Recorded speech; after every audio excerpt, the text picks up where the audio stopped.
Welcome students. അപ്പം നമ്മൾ ഇന്ന് ഡിസ്കസ് ചെയ്യാൻ പോകുന്ന സബ്ജക്റ്റ് അൽഗോറിതമിക് തിങ്കിങ് വിത്ത് പൈത്തൺ ആണ്.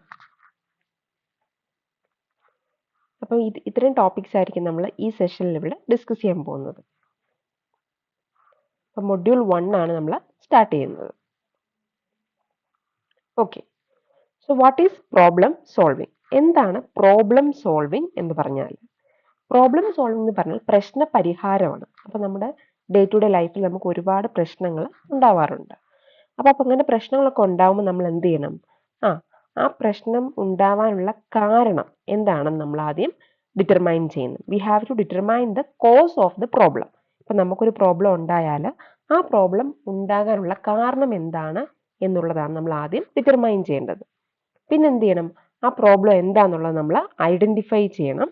പിന്നെ നമ്മൾ എന്ത് ചെയ്യണം? ആ പ്രശ്നത്തെ നമ്മൾ പ്രയോറിറ്റൈസ് ചെയ്യണം. എന്നിട്ട് ആ പ്രോബ്ലം സോൾവ് ചെയ്യാൻ വേണ്ടിയിട്ടുള്ള ഒരു സൊല്യൂഷനെ നമ്മൾ സെലക്ട് ചെയ്യണം. എന്നിട്ട് ആ സൊല്യൂഷനെ നമ്മൾ ഇംപ്ലിമെന്റ് ചെയ്യണം. ഇങ്ങനെയാണ് നമ്മളൊരു പ്രോബ്ലം സോൾവ് ചെയ്യേണ്ടത്. പ്രോബ്ലം സോൾവിംഗ് എന്ന് പറഞ്ഞു കഴിഞ്ഞാൽ പ്രശ്ന പരിഹാരം എന്നാണ്. നമുക്കൊരു പ്രശ്നം ഉണ്ടായിക്കഴിഞ്ഞാൽ എന്തുകൊണ്ടാണ് ആ പ്രശ്നം ഉണ്ടായത്, അല്ലെങ്കിൽ എന്താണ് അതിന്റെ കാരണം എന്ന് നമ്മൾ ആദ്യം ഐഡന്റിഫൈ ചെയ്യണം. എന്നിട്ട് എന്ത് ചെയ്യണം? അതിൻ്റെതായ കുറച്ച് മുൻഗണനയൊക്കെ കൊടുത്തിട്ട് നമ്മൾ അതിനു വേണ്ടി ഒരു സൊല്യൂഷൻ സെലക്ട് ചെയ്യണം. എന്നിട്ട് ആ സൊല്യൂഷനെ നമ്മൾ ഇംപ്ലിമെന്റ് ചെയ്യണം. ഇപ്പോൾ ഒരു എക്സാമ്പിൾ പറയുവാണെങ്കിൽ, ഇപ്പം നമ്മൾ രാവിലെ കോളേജിലോട്ട് പോകാൻ വേണ്ടി ഇറങ്ങിയപ്പം നമ്മളുടെ കാറിന്റെ ടയർ പഞ്ചറായി. അപ്പം നമ്മൾ എന്ത് ചെയ്യുന്നു? അപ്പം നമുക്കൊരു പ്രശ്നം ഉണ്ടായി. ഇന്ന് നമ്മൾ രാവിലെ കോളേജിലോട്ട് പോകുന്ന കാറ് എന്തായി? പഞ്ചറായി. അപ്പം നമ്മൾ ആ പ്രോബ്ലം എങ്ങനെ സോൾവ് ചെയ്യും? നമ്മൾ ആ ടയർ നമ്മൾ മാറിയിട്ട് പുതിയ ടയർ ഇടും. എന്നിട്ട് നമ്മൾക്ക് വീണ്ടും വണ്ടി ഉപയോഗിച്ച് കോളേജിലോട്ട് പോകാൻ പറ്റും. ഇനി നമുക്ക് ടയർ മാറിയിടാൻ അറിയത്തില്ലെങ്കിൽ നമ്മൾ എന്ത് ചെയ്യും? അതിന്റെ ഓൾട്ടർനേറ്റീവ് ചിന്തിക്കും. നമ്മൾ എന്ത് ചെയ്യും? മെക്കാനിക്കിനെ വിളിച്ച് ടയർ മാറ്റിയിടും. So we fix the problem. അപ്പം ഇങ്ങനെ നമുക്ക് ഡേ ടു ഡേ ലൈഫിൽ ഒരുപാട് പ്രോബ്ലംസ് നമ്മൾ ഫേസ് ചെയ്യാറുണ്ട്. അപ്പോൾ ആ പ്രോബ്ലംസ് ഒക്കെ നമ്മൾ എന്ത് ചെയ്യുന്നു? പ്രോബ്ലംസ് ഒക്കെ നമ്മൾ സോൾവ് ചെയ്യാറുണ്ട്. അപ്പോൾ ഒരു പ്രോബ്ലം സോൾവ് ചെയ്യാനുള്ള കുറച്ച് സ്റ്റെപ്സ് എന്ന് പറയുന്നത്, ആദ്യം എന്താണ്? Defining A problem. ആ പ്രോബ്ലം എന്താണെന്നുള്ളത് മനസ്സിലാക്കുക എന്നുള്ളതാണ് ആദ്യത്തെ സ്റ്റെപ്പ്. പിന്നെ എന്ത് ചെയ്യുക? നേരത്തെ പറഞ്ഞ പോലെ തന്നെ ആ പ്രോബ്ലത്തിന്റെ കാരണം എന്താണെന്നുള്ളത് മനസ്സിലാക്കുക. എന്നിട്ട് identifying, prioritising and selecting alternatives for a solution. ആ സൊല്യൂഷന് വേണ്ടിയിട്ടുള്ള ഓൾട്ടർനേറ്റീവ്സ് നമ്മൾ സെലക്ട് ചെയ്യുക. എന്നിട്ട് എന്ത് ചെയ്യണം? ആ സൊല്യൂഷനെ നമ്മൾ ഇംപ്ലിമെന്റ് ചെയ്യണം. ഇങ്ങനെയാണ് നമ്മളൊരു പ്രോബ്ലം സോൾവ് ചെയ്യുന്നത്. അപ്പം 4 സ്റ്റെപ്സ് ആണ് നമുക്ക് അതിന് വേണ്ടിയിട്ട് ഉള്ളത്. So in order to solve a problem, first of all we have to understand that problem. എന്താണ് നമ്മുടെ പ്രശ്നം നമ്മൾ മനസ്സിലാക്കണം. എന്നിട്ട് എന്ത് ചെയ്യണം? ആ പ്രശ്നം പരിഹരിക്കാൻ വേണ്ടിയിട്ട് നമ്മളൊരു പ്ലാൻ ഉണ്ടാക്കണം. And after that we have to solve that problem according to our plan. Then finally we will check problem solve ആയോ നമ്മൾ ഫൈനലി ചെക്ക് ചെയ്യുന്നു. ഇങ്ങനെയാണ് ഒരു പ്രോബ്ലം സോൾവിങ്ങിന്റെ സ്റ്റെപ്സ് വരുന്നത്. Understand, plan, solve and finally we will check whether the solution is implemented or not. അപ്പോൾ നമ്മുടെ problem സോൾവിങ്ങിന് basically 2 categories വരുന്നുണ്ട്. ഒന്ന് വെൽ ഡിഫൈൻഡ് പ്രോബ്ലവും, രണ്ടാമത്തെ ഇൽ ഡിഫൈൻഡ് പ്രോബ്ലവും. ആദ്യം എന്താണ് ഈ വെൽ ഡിഫൈൻഡ് പ്രോബ്ലം എന്ന് നോക്കാം. വെൽ ഡിഫൈൻഡ് പ്രോബ്ലം എന്ന് പറഞ്ഞാൽ അതിന്റെ പേര് പോലെ തന്നെ വെൽ ഡിഫൈൻഡ് ആയിരിക്കും. അതിന് കൃത്യമായിട്ട് ഒരു ഗോൾ ഉണ്ടായിരിക്കും. കുറച്ച് കൺസ്ട്രെയിൻസ് എന്ന് വെച്ച് കഴിഞ്ഞാൽ അതിന് കുറച്ച് നിയന്ത്രണങ്ങൾ ഉണ്ടായിരിക്കും. അതുപോലെ ഒരു സൊല്യൂഷൻ പാത്ത്, ഒരു മാർഗരേഖ ഉണ്ടായിരിക്കും. ഒരു സൊല്യൂഷൻ പാത്തും ഉണ്ടായിരിക്കും. അതെല്ലാം ക്ലിയർ ആയിരിക്കും, ക്ലിയർലി ഡിഫൈൻഡ് ആയിരിക്കും. വെൽ ഡിഫൈൻഡ് പ്രോബ്ലം എന്ന് പറഞ്ഞാൽ ക്ലിയർലി ഡിഫൈൻഡ് ആയിരിക്കും. അതിന്റെ ഗോൾ എന്താണെന്നുള്ളത് നമുക്ക് കൃത്യമായിട്ട് അറിയാം, വ്യക്തമാണ്. അതാണ് വെൽ ഡിഫൈൻഡ് പ്രോബ്ലത്തിന്റെ ഒരു പെക്യുലാരിറ്റി എന്ന് പറയുന്നത്. അപ്പോൾ ഒരു എക്സാമ്പിൾ പറയുവാണെങ്കിൽ, ഇപ്പം നമുക്ക് ഒരു ഫ്രൂട്ട് സാലഡ് ഉണ്ടാക്കാൻ വേണ്ടി നമുക്ക് പഴങ്ങൾ വാങ്ങിക്കണം. അപ്പോൾ നമ്മളുടെ ഗോൾ എന്ന് പറഞ്ഞാൽ കൃത്യമായിട്ട് 5 പഴങ്ങളാണ് വാങ്ങിക്കേണ്ടത്. പക്ഷെ നമുക്കൊരു കൺസ്ട്രെയിൻ ഉള്ള നിയന്ത്രണമുണ്ട്. നമുക്ക് $10 മാത്രമേ ഇതിനു വേണ്ടി ചെലവഴിക്കാനാവത്തുള്ളൂ. അപ്പം നമ്മൾ എന്ത് ചെയ്യുന്നു? നമ്മൾ ഇത് ഡിവൈഡ് ചെയ്ത് നമ്മൾ എന്ത് മേടിക്കും? നമ്മൾ ഫ്രൂട്ട്സ് മേടിക്കും. ഇപ്പം ആപ്പിളിന് $1 കൊടുക്കാം, ബനാനയ്ക്ക് ഇപ്പം ഒരു 0.5 യൂസ് ചെയ്യാം, പിന്നെ ഓറഞ്ചിന് $2 വെച്ച് സ്പെൻഡ് ചെയ്യാം. അങ്ങനെ നമ്മൾ എന്ത് ചെയ്യുന്നു? അങ്ങനെ നമ്മൾ ആ കൺസ്ട്രെയിൻ അനുസരിച്ചാണ് നമ്മൾ നമ്മുടെ ഗോള് അച്ചീവ് ചെയ്യാൻ വേണ്ടിയിട്ട് ശ്രമിക്കുന്നത്. അപ്പം അങ്ങനത്തെയുള്ള പ്രോബ്ലംസ് ആണ് ഈ വെൽ ഡിഫൈൻഡ് പ്രോബ്ലം എന്ന് പറയുന്നത്. വെൽ ഡിഫൈൻഡ് പ്രോബ്ലം എന്ന് പറഞ്ഞു കഴിഞ്ഞാൽ one where the goal, constraints and solution path are clear. Well defined ആയിരിക്കും. അതിൻ്റെ ഗോൾ എന്ന് പറയുന്നത് വളരെ ക്ലിയർ ആയിട്ട് ഡിഫൈൻഡ് ആയിരിക്കും. അടുത്ത കാറ്റഗറി എന്ന് പറയുന്നത് ഇൽ ഡിഫൈൻഡ് പ്രോബ്ലം ആണ്. ഈ വെൽ ഡിഫൈൻഡ് പ്രോബ്ലത്തിന്റെ ജസ്റ്റ് ഓപ്പോസിറ്റ് ആണ് ഇൽ ഡിഫൈൻഡ് പ്രോബ്ലം. അപ്പൊ എന്തായിരിക്കും? അപ്പൊ എങ്ങനെ വരും? അതിന്റെ ഗോൾ എന്ന് പറയുന്നത് നോട്ട് ക്ലിയർ ആയിരിക്കും. ഗോൾ എന്ന് പറയുന്നത് അൺക്ലിയർ ആയിരിക്കും. ഒട്ടും അത് ക്ലിയർ ആയിരിക്കത്തില്ല. കറണ്ട് സ്റ്റേറ്റും ഗോളും എന്നൊക്കെ പറയുന്നത് അൺക്ലിയർ ആയിരിക്കും ഇൽ ഡിഫൈൻഡ് പ്രോബ്ലത്തിനകത്ത്. അതിന് കൃത്യമായിട്ട് റൈറ്റ് സൊല്യൂഷൻ എന്ന് പറയുന്നത് നമുക്ക് എപ്പോഴും ഇൽ ഡിഫൈൻഡ് പ്രോബ്ലത്തിന് കിട്ടണമെന്ന് നിർബന്ധമില്ല. ഒരു എക്സാമ്പിൾ പറയുവാണെങ്കിൽ നമ്മളോട് ഇപ്പോൾ ഒരു എസ്സേ എഴുതാൻ പറയുക. ടോപ്പിക് ഒന്നും തന്നിട്ടില്ല. അപ്പം എഴുതുന്ന ആളുടെ ഇഷ്ടമാണ് എങ്ങനത്തെ ഒരു എസ്സേ എഴുതണമെന്ന്. നമ്മളോട് ജസ്റ്റ് ഇപ്പോൾ നിങ്ങളോട് ക്ലാസ്സിൽ വന്നിട്ട് ടീച്ചർ പറയുകയാണ് ഒരു എസ്സേ എഴുതിക്കൊള്ളാൻ. അപ്പോൾ ടോപ്പിക് ഒന്നും തന്നിട്ടില്ലെങ്കിൽ നിങ്ങളെ ഡിപ്പെൻഡ് ചെയ്തിരിക്കും. നിങ്ങൾക്ക് ഇഷ്ടമുള്ള ടോപ്പിക്കിൽ നിങ്ങൾക്ക് ഒരു എസ്സേ എഴുതാം. അത് നിങ്ങളെ ഡിപ്പെൻഡ് ചെയ്തിരിക്കും അല്ലേ? കാരണം എന്താണ്? ഇന്ന ഒരു ടോപ്പിക്കിൽ ഇന്ന ഒരു വിഷയത്തിൽ ഒരു എസ്സേ എഴുതാൻ വേണ്ടി അവിടെ പറഞ്ഞിട്ടില്ല. അപ്പോൾ എന്താ ഇവിടെ ഗോൾ എന്ന് പറയുന്നത് അൺക്ലിയർ ആണ്. നമ്മുടെ ഇഷ്ടം അനുസരിച്ച് നമുക്ക് ചെയ്യാം. അതുപോലെ ഫൈൻഡിങ് എ ലൈഫ് പാർട്ട്ണർ. അപ്പോൾ നമുക്ക് ഓരോരുത്തർക്കും ഓരോ ഇഷ്ടമായിരിക്കും അല്ലേ? നമ്മുടെ ലൈഫ് പാർട്ട്ണറെ പറ്റി ഓരോരുത്തർക്കും ഓരോ സങ്കല്പമായിരിക്കും. അതോരോ ഇൻഡിവിജ്വലിനെ ഡിപ്പെൻഡ് ചെയ്തിരിക്കും അല്ലേ? അപ്പോൾ എല്ലാവർക്കും ഒരുപോലെയുള്ള ആൾക്കാരെ ആയിരിക്കത്തില്ല താല്പര്യം. ഓരോരുത്തർക്ക് അവരുടെ ഇഷ്ടം അനുസരിച്ചുള്ളവരെ ആയിരിക്കും അവരുടെ ലൈഫ് പാർട്ട്ണർ ആക്കാൻ ഇൻട്രസ്റ്റ് എന്ന് പറയുന്നത്. അപ്പോൾ അതുപോലെയുള്ള പ്രോബ്ലംസ് ആണ് ഇൽ ഡിഫൈൻഡ് പ്രോബ്ലം എന്ന് പറയുന്നത്. അതിന്റെ ഗോൾ എന്ന് പറയുന്നത് അൺക്ലിയർ ആയിരിക്കും. വേറെ വെൽ ഡിഫൈൻഡ് പ്രോബ്ലത്തിനകത്ത് എങ്ങനെയായിരിക്കും? ഗോൾ എന്ന് പറയുന്നത് ക്ലിയർ ആയിരിക്കും. അപ്പൊ നമുക്ക് വേണമെങ്കിൽ എങ്ങനെ പറയാം? വെൽ ഡിഫൈൻഡ് പ്രോബ്ലത്തിന്റെ ഓപ്പോസിറ്റ് ആണ് ഇൽ ഡിഫൈൻഡ് പ്രോബ്ലം. ഗോൾ എന്ന് പറയുന്നത് അൺക്ലിയർ ആയിരിക്കും. ഇനി അപ്പൊ നമ്മൾ ഇത്രയും നേരം പ്രോബ്ലം സോൾവിങ് എന്താണ്, പ്രശ്ന പരിഹാരം എന്താണെന്നാണ് പറഞ്ഞത്. അപ്പൊ നമുക്ക് ഈ പ്രോബ്ലത്തിനെയൊക്കെ സോൾവ് ചെയ്യാൻ വേണ്ടി കുറച്ച് സ്ട്രാറ്റജീസ് ഉണ്ട്. ബേസിക്കലി നമുക്ക് 4 സ്ട്രാറ്റജീസ് ആണ് ഉള്ളത്. Trial and error, algorithm and heuristic, means ends analysis and back tracking. അപ്പൊ ഇത് എന്തൊക്കെയാണെന്ന് നമുക്ക് നോക്കാം. ആദ്യത്തേത് ട്രയൽ ആൻഡ് എറർ ആണ്. The trial and error method is a way to find a solution by substituting different values into an equation or trying different options until a solution is found. അപ്പം trial and error അതിന്റെ പേര് പോലെ തന്നെ എന്താ, വ്യത്യസ്തമായിട്ടുള്ള മൂല്യങ്ങൾ മാറ്റി സ്ഥാപിച്ചുകൊണ്ട് അല്ലെങ്കിൽ ഒരു പരിഹാരം കണ്ടെത്തുന്നവരെ വ്യത്യസ്ത ഓപ്ഷനുകൾ പരീക്ഷിച്ചുകൊണ്ട് ഒരു പരിഹാരം കണ്ടെത്തുന്നതിനുള്ളൊരു മാർഗമാണ് ട്രയൽ ആൻഡ് എറർ എന്ന് പറയുന്നത്. നമ്മൾക്ക് ആവശ്യമായിട്ടുള്ള സൊല്യൂഷൻ കിട്ടുന്നത് വരെ നമ്മൾ എന്ത് ചെയ്യുന്നു? ഡിഫറെൻ്റ് ആയിട്ടുള്ള ഓപ്ഷൻസ് നമ്മൾ ട്രൈ ചെയ്തുകൊണ്ടേയിരിക്കും. അതിന്റെ പേര് പോലെ ട്രയൽ ആൻഡ് എറർ. നമ്മൾ കുറേ ട്രയൽസ് നമ്മളിങ്ങനെ ട്രൈ ചെയ്തുകൊണ്ടിരിക്കും. നമ്മൾ ഉദ്ദേശിക്കുന്ന ഔട്ട്കം നമുക്ക് കിട്ടുന്നവരെ നമ്മൾ കുറേ ട്രയൽസ് ട്രൈ ചെയ്തുകൊണ്ടിരിക്കും. അതിനെയാണ് ട്രയൽ ആൻഡ് എറർ എന്ന് പറയുന്നത്. ഇപ്പോൾ ഒരു എക്സാമ്പിൾ പറയുകയാണെങ്കിൽ മ്യൂസിക്. നമ്മളൊരു മ്യൂസിക് ലിസൺ ചെയ്യുകയാണ്. അപ്പം നമുക്ക് നമ്മുടെ പ്ലേലിസ്റ്റിൽ ഒരുപാട് മ്യൂസിക് ഉണ്ട്. അപ്പം നമുക്ക് ഇഷ്ടമുള്ള മ്യൂസിക് നമ്മൾ എന്ത് ചെയ്യും? സ്കിപ്പ് ചെയ്ത് കേട്ടോണ്ടിരിക്കും. നമുക്ക് ഇഷ്ടമുള്ളത് മാത്രം നമ്മൾ പ്ലേ ചെയ്യത്തുള്ളൂ അല്ലേ? ഇപ്പോൾ ഒരു യൂട്യൂബിലൊക്കെ ആണെങ്കിൽ ഒരുപാട് സോങ്സ് ഉണ്ട്. അപ്പം നമ്മൾ ആ സോങ്സിൽ കുറേ സോങ്സ് ഉണ്ടെങ്കിൽ നമുക്ക് ഇൻട്രസ്റ്റ് ഉള്ളത്, നമുക്ക് ഇഷ്ടമുള്ളത് നമ്മൾ സെലക്ട് ചെയ്താണ് കേൾക്കുന്നത്. അതുപോലെ ഇപ്പോൾ നമ്മൾ ഡയറ്റ് എടുക്കുകയാണെങ്കിൽ അപ്പോൾ നമ്മൾ പല രീതിയിലുള്ള ഡയറ്റൊക്കെ ഉണ്ട്. പക്ഷേ എല്ലാ ഡയറ്റും എല്ലാവർക്കും വർക്ക് ആവണമെന്നില്ല. അപ്പം നമുക്ക് ഏറ്റവും സ്യൂട്ട് ആവുന്ന ഏതാണോ അതായിരിക്കും നമ്മൾ യൂസ് ചെയ്യുന്നത്.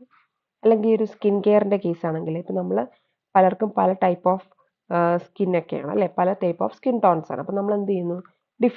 ഡിഫറെൻ്റ് ആയിട്ടുള്ള റൂട്ടീൻസ് ആയിരിക്കും പലരും ചൂസ് ചെയ്യുന്നത്. അപ്പം ട്രയൽ ആൻഡ് എറർ എന്ന് പറയുമ്പോൾ അങ്ങനെ പറയാം. അല്ലെങ്കിൽ ഒരു സിമ്പിൾ എക്സാമ്പിൾ പറയുകയാണെങ്കിൽ നമ്മുടെ വീട്ടിൽ വൈഫൈ വർക്ക് ചെയ്യുന്നില്ല. അപ്പം നമ്മൾ എന്ത് ചെയ്യുന്നു? നമ്മൾ ആദ്യമേ നമ്മുടെ സിസ്റ്റത്തിൽ ഒന്നും കൂടെ അത് റീകണക്ട് ചെയ്ത് നോക്കും, ശരിയായില്ല. അങ്ങനെ അപ്പോൾ നമ്മൾ എന്ത് ചെയ്യും? ഒന്നുകൂടെ മോഡം ഒന്ന് ഓണാക്കി ഓഫാക്കി നോക്കും, എന്നിട്ടും ശരിയായില്ല. പിന്നെയും എന്ത് ചെയ്യും നമ്മൾ? അല്ലെങ്കിൽ നമ്മൾ കേബിൾ ഓപ്പറേറ്ററെ വിളിച്ചു വരുത്തും അല്ലേ? അപ്പോൾ ചിലപ്പം പുള്ളി ഒന്ന് ചെക്ക് ചെയ്യുമ്പോൾ ശരിയാവുമായിരിക്കും. അപ്പോൾ നമുക്ക് നമ്മുടെ പ്രോബ്ലത്തിന് സൊല്യൂഷൻ കിട്ടുന്നത് വരെ നമ്മൾ ട്രൈ ചെയ്തുകൊണ്ടിരിക്കും. അല്ലെങ്കിൽ ഡിഫറെൻ്റ് ഓപ്ഷൻസ് നമ്മൾ ട്രൈ ചെയ്തുകൊണ്ടേയിരിക്കും, മാറ്റി മാറ്റി ചെയ്തുകൊണ്ടിരിക്കും. അതിനെയാണ് നമ്മൾ ട്രയൽ ആൻഡ് എറർ സ്ട്രാറ്റജി എന്ന് പറയുന്നത്.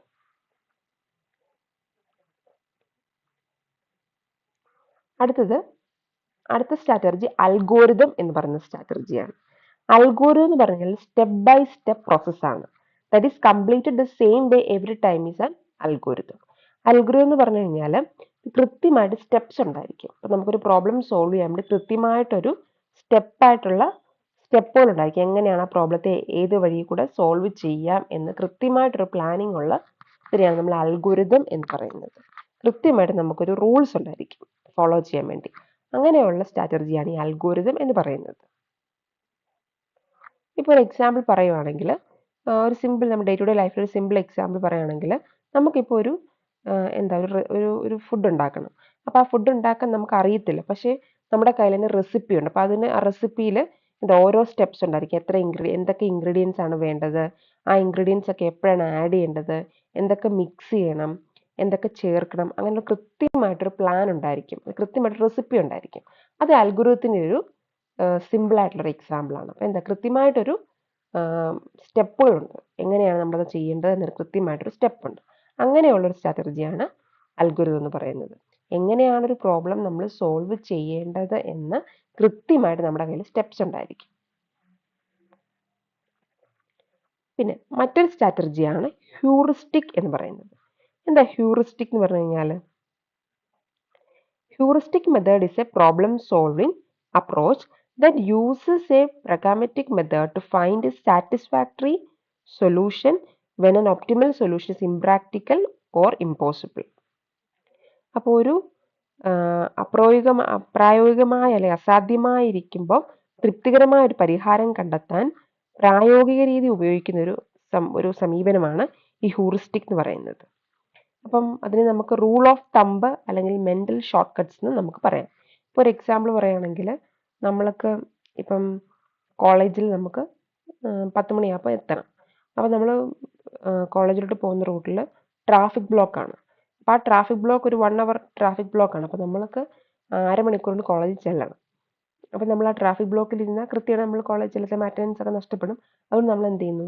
ട്രാഫിക് ബ്ലോക്ക് ഇല്ലാതെ ഷോർട്ട് കട്ട് വഴി നമ്മൾ എന്ത് ചെയ്യും? ഷോർട്ട് കട്ട് വഴി നമ്മൾ കോളേജിൽ എത്താൻ നോക്കും. അപ്പം അങ്ങനെയുള്ളൊരു പ്രാക്ടിക്കൽ മെത്തേഡാണ് ഈ ഹ്യൂറിസ്റ്റിക് എന്ന് പറയുന്നത്. അപ്പോൾ ഈ ഹ്യൂറിസ്റ്റിക്കിൻ്റെ ഒരു ഡിസഡ്വാൻറ്റേജ് എന്ന് വെച്ചാൽ എപ്പോഴും അതിന് ഔട്ട്പുട്ട് കിട്ടണമെന്ന് നിർബന്ധമില്ല. ഷോർട്ട് കട്ട്സ് എന്ന് പറഞ്ഞാൽ എപ്പോഴും നമുക്ക് സക്സസ്ഫുൾ ആവണമെന്നില്ല, പക്ഷേ നമുക്ക് ഈ അത്യാവശ്യമുള്ള സമയത്ത് നമുക്ക് ഉപയോഗിക്കാൻ പറ്റുന്ന ഒരു സ്ട്രാറ്റജിയാണ് ഹ്യൂറിസ്റ്റിക്.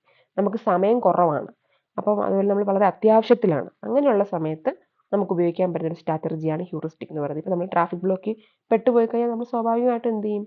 ട്രാഫിക് ഇല്ലാതെ ഷോർട്ട് കട്ട് വഴി നമ്മൾ കോളേജിൽ എത്താൻ നോക്കും. പക്ഷേ ഈ ഷോർട്ട് കട്ട് വഴി പോകുമ്പോൾ ചിലപ്പോൾ റോഡൊക്കെ നല്ലതാണോന്നില്ല, മോശമാവാം. പക്ഷെ നമ്മുടെ ആവശ്യം ആയതുകൊണ്ട്, നമുക്ക് അത്യാവശ്യം ആയതുകൊണ്ട് നമുക്ക് വേണമെങ്കിൽ ഷോർട്ട് കട്ട് എടുക്കാം. അങ്ങനെയുള്ളൊരു പ്രാക്ടിക്കൽ മെത്തേഡാണ് ഹ്യൂറിസ്റ്റിക് എന്ന് പറയുന്നത്. Rules of thumb or mental short cuts എന്ന് ഇതിനെ നമുക്ക് വേണമെങ്കിൽ പറയാം.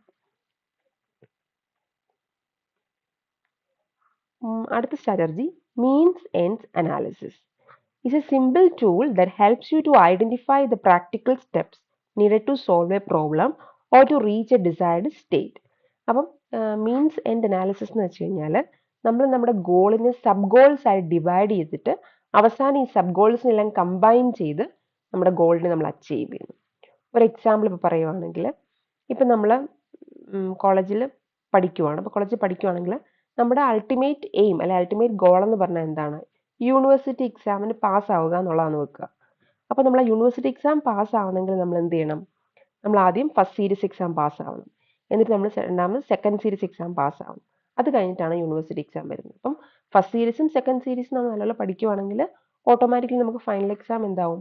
എളുപ്പമാവും. കാരണം ഓൾറെഡി നമ്മൾ കുറേ പോർഷൻസ് കവർ ചെയ്തു.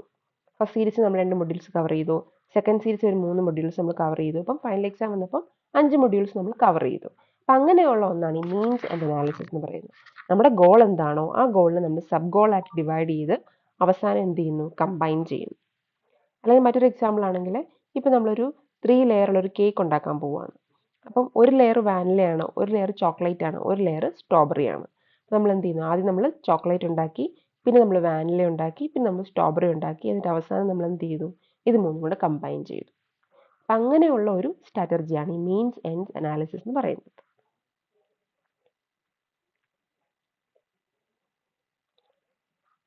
Last one, backtracking. Backtracking means to solve a problem by working backwards. We basically want to undo the problem step by step. അങ്ങനെയുള്ള ഒന്നിനെയാണ് ബാക്ക് ട്രാക്കിംഗ് എന്ന് പറയുന്നത്. പിന്നോട്ട് പ്രവർത്തിച്ചുകൊണ്ടൊരു പ്രശ്നം പരിഹരിക്കൽ. അടിസ്ഥാനപരമായി ഞങ്ങൾ പ്രശ്നങ്ങൾ ഘട്ടം ഘട്ടമായി പഴയപടിയാക്കുന്ന അങ്ങനെ ഒരു സംഭവമാണ് ഈ ബാക്ക് ട്രാക്കിംഗ് കൊണ്ട് ഉദ്ദേശിക്കുന്നത്. പ്രശ്നത്തിന്റെ അവസാനത്തിൽ നിന്ന് ആരംഭിച്ച് തുടക്കം വരെ പ്രവർത്തിക്കുന്ന ഒരു രീതിയാണ് ഈ ബാക്ക് ട്രാക്കിംഗ് എന്ന് വേണമെങ്കിലും പറയാം. പിന്നോട്ട് പ്രവർത്തിക്കുന്നു, അതിനാണ് ബാക്ക് ട്രാക്കിംഗ് കൊണ്ട് ഉദ്ദേശിക്കുന്നത്. അതിന്റെ പേര് പോലെ പിന്നിലേക്ക് പ്രവർത്തിക്കുന്നു, ബാക്ക് ട്രാക്കിംഗ്. ഒരു എക്സാമ്പിൾ പറയുവാണെങ്കിൽ ഇപ്പം എന്താ ഒരു 20 മഫിനുകൾ, ഇപ്പോൾ ഒരു കുട്ടിയുടെ കയ്യിൽ 20 മഫിനുകൾ ഉണ്ടായിരുന്നു. മഫിനുകൾ വെച്ചാൽ കേക്ക്സ് ആണ്. അപ്പോൾ 20 കേക്ക്സ് ഉണ്ടായിരുന്നു. അവയിൽ 3 എണ്ണം കഴിക്കുകയും 2 എന്ത് ചെയ്തു, കൊടുക്കുകയും ചെയ്തു. അങ്ങനെ അപ്പോൾ ഇന്നലത്തെ മഫിനുകൾ പ്ലസ് ഇന്നത്തെ മഫിനുകൾ പ്ലസ് ഒരു 6, അങ്ങനെയാണ് നമുക്ക് 20 കിട്ടുന്നത്. അപ്പോൾ നമ്മൾ എന്ത് ചെയ്യുന്നു, വർക്കിംഗ് ബാക്ക്വേർഡ്സ് ആണ്. ഇന്നലത്തെ മഫിനുകൾ എത്രയായിരുന്നു, ഇന്നലെ ആഡ് ചെയ്തിട്ടാണ് നമ്മൾക്ക് കിട്ടുന്നത്. മീൻസ് വർക്കിംഗ് ബാക്ക്വേർഡ്സ്, പുറകിലോട്ട് നോക്കിയാണ് നമ്മൾ ചില കാര്യങ്ങൾ ചെയ്യുന്നത്. ഇപ്പം ഇപ്പം വേറെ എക്സാമ്പിൾ പറയാം, നമ്മൾ കോളേജിൽ നിന്ന് ഇപ്പോൾ ഒരു അരമണിക്കൂർ നമ്മൾ നേരത്തെ നമുക്ക് പോകണമെങ്കിൽ നമ്മൾ എന്ത് ചെയ്യും, നമ്മൾ രാവിലെ കോളേജിൽ വന്നപ്പം അരമണിക്കൂർ നേരത്തെ പോകാൻ വേണ്ടി നമ്മൾ വരുന്ന സമയം തൊട്ട് നമ്മൾ അതിന് വേണ്ടി പ്രിപ്പയർ ചെയ്യും അല്ലേ. നമുക്ക് ഒരു ലീവ് ഫോം എടുക്കണം. അപ്പോൾ അതിനുവേണ്ടി HOD അല്ലെങ്കിൽ പ്രിൻസിപ്പളിൽ നിന്ന് നമ്മൾ സൈൻ മേടിക്കണം അല്ലേ. അപ്പം ഒരു 4 മണി വരെ ക്ലാസ് എങ്കിൽ 3:30 ഇറങ്ങണമെങ്കിൽ അതിന് മുമ്പേ നമ്മൾ എന്ത് ചെയ്യണം, അതിനുവേണ്ടി പ്രിപ്പയർ ചെയ്യണം അല്ലേ. ഗേറ്റ് പാസ് മേടിക്കണം, ലീവ് ഫോം മേടിക്കണം, അതെല്ലാം സൈൻ മേടിക്കണം. അപ്പം അതൊക്കെ ആരെയിലാണോ ഏൽപ്പിക്കേണ്ടത് അവരെ ഏൽപ്പിക്കണം. Means we have to working backward, നമ്മൾ പുറകിലോട്ട് വർക്ക് ചെയ്യാൻ തുടങ്ങുവാണ് നമുക്ക് കുറച്ച് നേരത്തെ പോകണമെങ്കിൽ. അങ്ങനെയുള്ളൊരിതാണ് ഈ ബാക്ക് ട്രാക്കിംഗ് എന്ന് പറയുന്നത്.